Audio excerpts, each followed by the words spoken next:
Due to recent YouTube updates, comments and likes have become more important than ever. I beg you to please consider doing exactly that. I read every comment that you write me and answer whenever possible and or need. I'm also open to suggestions for future content. My videos are created without the use of AI, so please support your fellow human content creator against clanker slop. Thank you.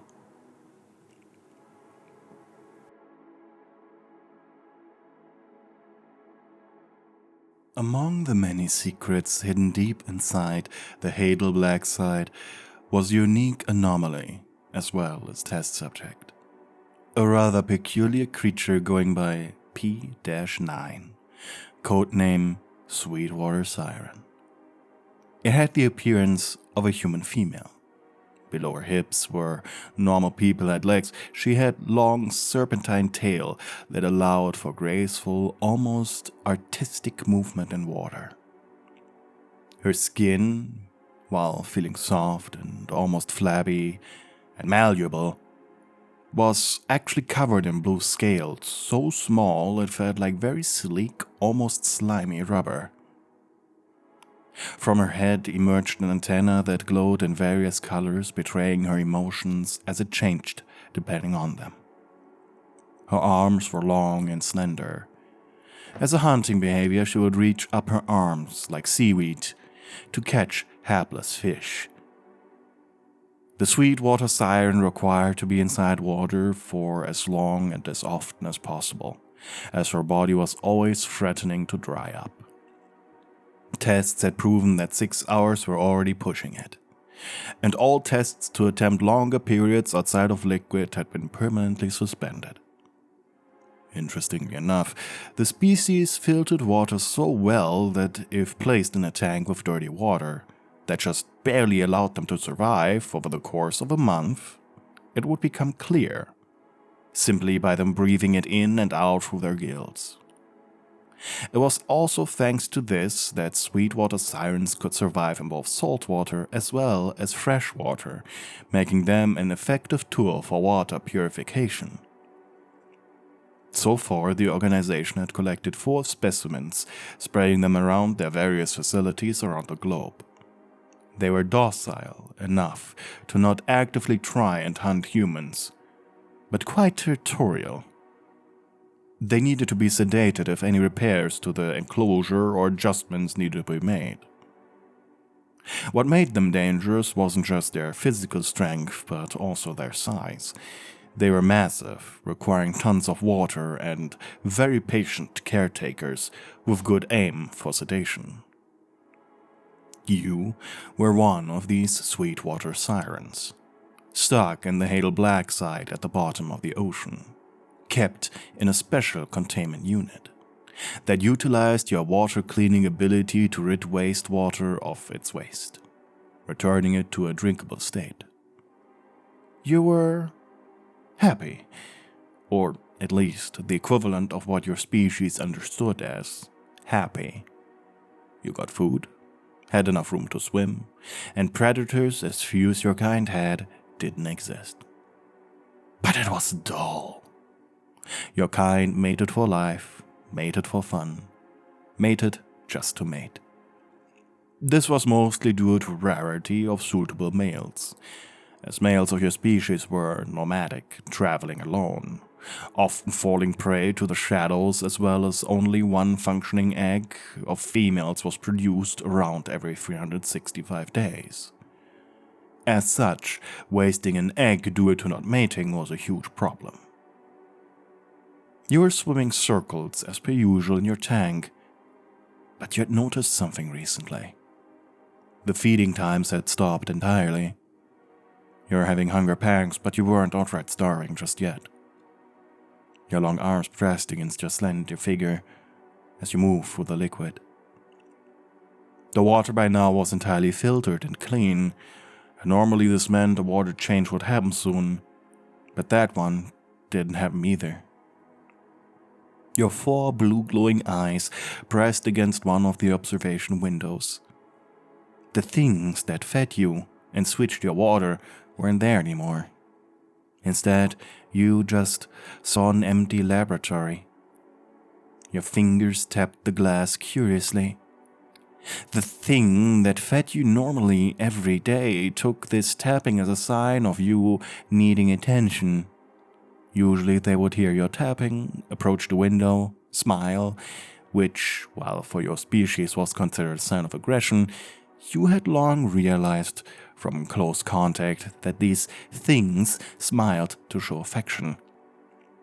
And after smiling, he'd usually feed you, or change the water, or sedate you just enough to allow himself into your tank to work on the silt on the tank's floor. You liked the little thing, and sedation felt amazing. And there was always something to observe when they were in your tank. You felt lonely.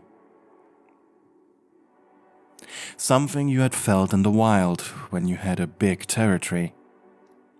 After being captured, you were surrounded by attention all the time. It was scary but comforting knowing you were given things and no longer needed to worry about others. Now the feeling of worry once again returned to your mind, and it was driving you crazy. And so, you pushed your tail onto the ground and pushed upwards, trying to flee your confines. On your fourth attempt, you did it. There was a metal walkway over your tank for close study, while still being safe from your reach. Your body was trying to pull you down as you closely held onto the railing. Your arms ached, but still, you pulled upwards, your secondary lungs meant to work through oxygen filled with their sterile air. And with great effort, you pushed through. Exhausted, your body heaving, you lied on the metal. Your sensitive body pressed into the metal grated walkway floor. You closed your secondary translucent eyelids immediately, as dust was making your eyes itch. Rolling, you propped yourself up, slowly pushing forward, dragging your massive body over the creaking ground. Reaching stairs. You paused. They seemed impossibly steep from your vantage point. Your tail flexed behind you, slick and heavy, trailing water in your wake. You opened your mouth and drew in the sterile air again. It burned, it always did. Dryness crept down your throat like tiny needles. But worse than pain was the silence. There was no humming. The lights stopped buzzing even though they were on. There were no heartbeats that you could sense. Just dry and dust and dry. Your skin began to itch. The glow from your antenna flickered yellow and then dimmed. You flexed your spine, lifting yourself halfway up for the first step. The metal groaned under your weight. You slithered, dragged, pulled, your mass inch by inch over the edge. The spines along your back rattled with the motion, sensitive to every vibration. By the time you reached the second stair, your elbows trembled. You paused again, panting, not because you were tired, at least not yet, but because you knew you were not supposed to be out here. This was forbidden space, the space above the water. Your tail lashed once, leaving wet streaks across the grated floor behind you. More movement, more dragging. You reached the bottom of the stairs and entered the laboratory around your enclosure, your gills fluttering open and shut in distress. Your antenna pulsed in an anxious orange. Dust floated in shafts of broken ceiling lights. There were signs of struggle here. Deep scratches, a streak of red along the wall. You opened your mouth to taste it. It was stale and old, and definitely not fish. Definitely not yours. Your eyes narrowed. You twisted your upper half and pressed your hands flat to the ground, testing vibrations again. Still, there was no movement that you could detect. There was no life. And so your arms stretched forward and you resumed your crawl. Huge coils of your tail scraping against the walls as you pushed deeper into the facility that once caged you. But you weren't alone for a long time. Your hands gripped the frame of a metal door that had been completely crushed. But as you dragged your body, a noise suddenly shouted, "Movement!" followed by a continuous, loud explosion. Frightened, you jolted back, just in time, as a torrent of bullets was fired from a sentry nearby. "No more movement left! Welcome to the facility!" A hand on your chest, you lied there. You didn't understand what was happening, but as you were dazed and confused, just lying there, the shots that echoed through the facility were heard. The noise meant danger, food, but also humans. And so, Sebastian Soulless roughed himself out of his slumber. They're sending more meat into the grinder. It was getting boring around here anyways. After the incident that led to the Hadal Blackside being in the state it was in now, he took care of the volunteers that were sent down here to scavenge what was scavengeable. They were an okay bunch and a nice distraction to his boredom. And so he curiously followed the echoes, staying out of reach of the watchful eye of the painters, cameras, and sentry guns, to avoid detection. Thanks to his monstrous body, he had no fear of being attacked by the other captured subjects. Interesting, thought the giant as he traversed into a section where subjects had been captured that were inert, benign, docile even. Most of them had already been extracted by the organization or simply had been consumed by the predators loose in the facility. Sebastian's curiosity soon led him into the same hallway with the sentry gun. It hung limp, a sign that the painter right now wasn't controlling it. Perhaps he had given up on it, as it probably ran out of bullets. His gaze turned to the door that you had been lying in.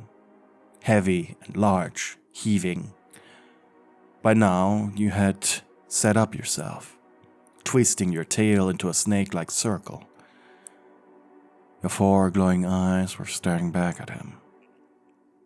To you, a male of your own species just entered your line of sight. Curiously, you stared back.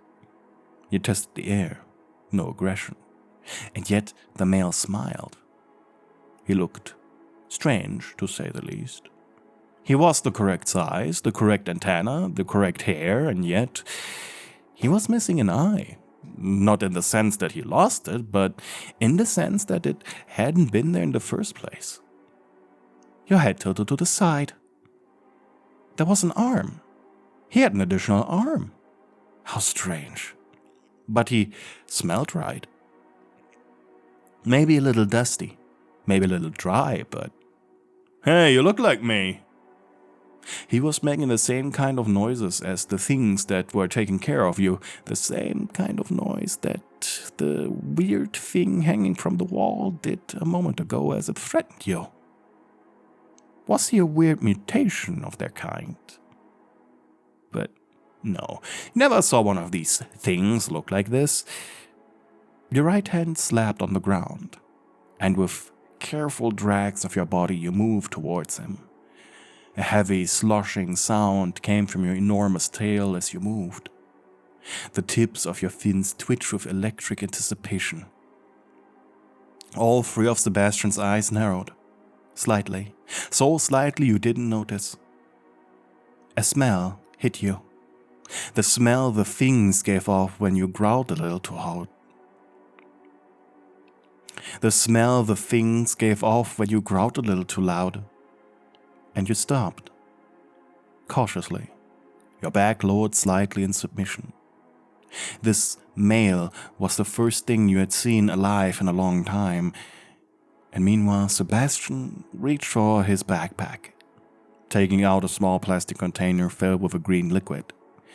It wasn't anything special, just a formally powdered energy drink from one of the facility's cafeterias. It tasted like a mixture of orange, lime, and melon, though the lime was the strongest flavor. As you approached him curious, submissive, his own body reacted in a way Sebastian never thought could happen. He felt attraction towards you. After his surgeries and mutations that had been forced upon him, he had lost attraction to women, or at least, as he had now come to see it, attraction to humans. To his brain, libido, feelings and thoughts, the equivalent of a beautiful naked woman was approaching him with her butt wiggling seductively, even though all it was you awkwardly, slowly and submissively crawling towards him. His tail twitched uncontrollably, while your primary eyelids, the ones that weren't translucent, closed halfway to better focus in on his facial features. And once you were inches away from him, you stopped, rolling onto your side, presenting your vulnerable, soft, sleek, slender belly to him. As someone who knew about any anomaly in the Halo Black side, he knew what this presenting was too. You were offering yourself to mate with him. Does this make me a furry? He thought to himself. Sebastian blinked, though in a way. Did these terms even apply in this situation? Apply to him in his current state? Your eyes glowed with low intensity, and Sebastian flinched when your coils brushed against his body arcing on its own, responding like it remembered something he didn't. He sucked in a breath. The moment was electric. You felt the pulse shift.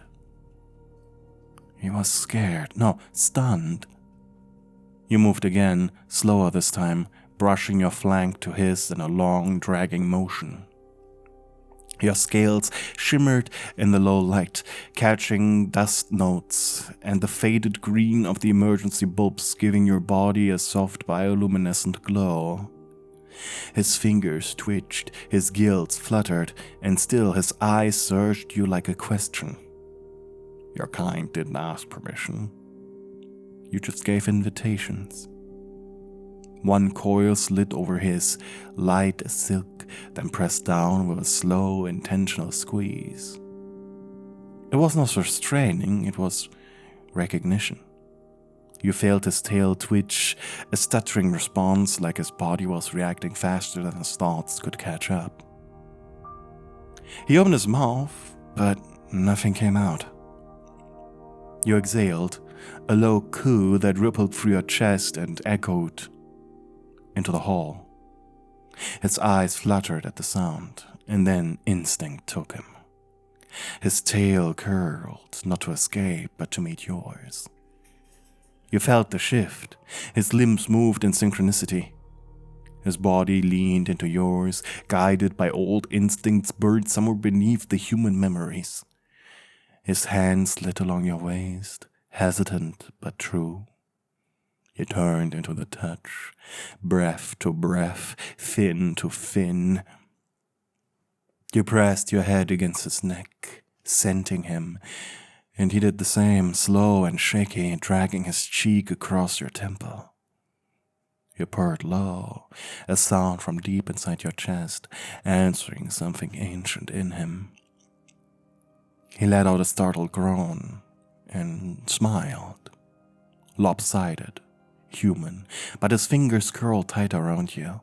His chest heaved with the rhythm of an underwater breath, and you could feel his whole body humming. You rolled with him, tail over tail, catching the current. The abandoned lab groaned above you, forgotten. All that mattered now was warmth, weight, skin, scale, breath.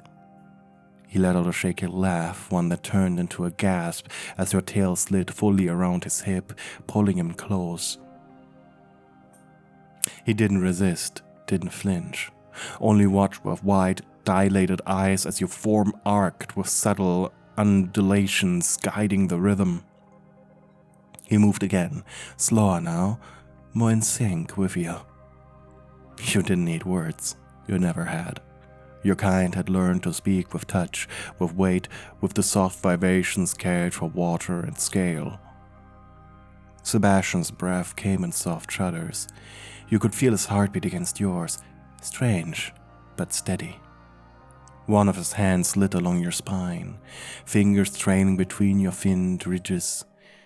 The other pressed against your belly, where the warmth of your core pulsed just beneath the skin.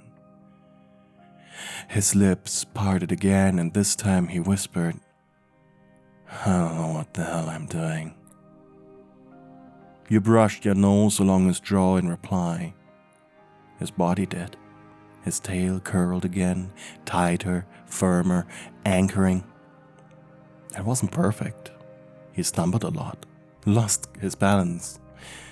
But you caught him every time, weaving your coils around his in a slow, spiraling rhythm that matched the beat of your hearts. You arched your neck, letting your antenna pulse a soft lavender hue. Comfort, reassurance, desire. He watched the glow, fascinated. His own began to shimmer faintly in return, pale blue creeping in the ridges of his gills. You gasped softly. He was changing, responding and accepting. His instincts were merging with yours like river currents joining. His fingers dug into your soft waist. You allowed him. You wanted him to. The ritual was ancient, passed into marrow and scale and song, a dance of pressure, warmth, pulse, and pattern. You curled your tail tighter. He matched your rhythm. Your bodies slid together side to side, breath to breath, until the space between you vanished entirely. He rested his forehead against yours, breathing heavily. Okay, this feels right. I don't know why, but it does. You opened your mouth slightly, exhaling a soft coo of approval that echoed through both of your chests. You didn't understand his words, but you understood their meaning. His fingers trembled, not with fear now, but anticipation, need, and connection. He let go of resistance and in its place moved with you completely. The motion turned languid and deliberate, no longer frantic or confused, only natural, as if his body was always known how to match yours. You guided him without force, only suggestion, wrapping tighter and looser in rhythm, letting your weight shift, your gales flutter, your glowing antenna pulsing brighter in violet and then rose. He mirrored you, breath to breath, curl to curl, a low resonant hum vibrating from your chest and through your coils, a siren's purr. He shuddered when it reached him. His own throat answered with a raw sound that was somewhere between a moan and a growl. It surprised him. He laughed breathlessly against your shoulder. You nuzzled him behind your ear, your long fingers tracing his jaw, the soft ridges behind it, the pulse pounding there. You could feel the moment, his body surrendering fully.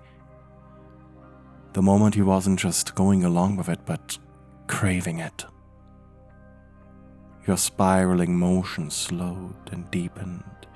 The space around you quieted until there was nothing but breath, pressure, and the tension of something inevitable, something that was about to happen, something ancient. Sebastian trembled in your grip, his pupils blown wide. I didn't know I could feel like this. He breathed. You pulled him, flush against you, burying your face into the crook of his neck, breathing him in, salty, clean. He clung to you now, arms wrapped tight, tail coiled and firm. You responded with a squeeze of your own, your weight pressing into him, not to crush, but to hold, to claim. And he let you. His hands explored your scaled back, fingers catching on each small, ridged plate, learning your texture by memory. You tasted the air, tasted him, tasted the bond forging fast and final between you. Not a passing ritual, not a moment of heat or hunger, something permanent. His forehead pressed into yours again, both your eyes closed, still moving, still joining. He spoke one last time, voice hoarse and honest. I don't even want to leave this. Your antenna glowed a deep content gold. Neither did you. Not now. Not after this. Not after him. Together you moved in silence, breath and pressure and heat, until there was nothing left but shared rhythm and the slow, spiraling stillness of satisfaction, of belonging, of home, of him inside you. Hey, you reached the end of the video. That makes you part of an exclusive club. Our secret password for this month is Cats in a Cradle. Put the secret message in your comment below to tell fellow members you watched the video until the very end. Lastly, before we say goodbye, I want to take the opportunity and thank my channel members, especially my darling stewards. If you want me to say something silly here, just have a funny account name and join my Darling Steward tier and gain access to members-only videos as well as early access to my videos. We have Anonymous Weep, Angry Boxman, Red Hearts, FNAF Queen Casey, ADHD Neptune, Adrijama, Malofia, Maxicat, Mystic Jade 111, Giovanna Moretti, and Twilight Mia. Thank you for being Darling Stewards, and of course, a big thank you to all other channel members. It's you who keep me fed. Goodbye.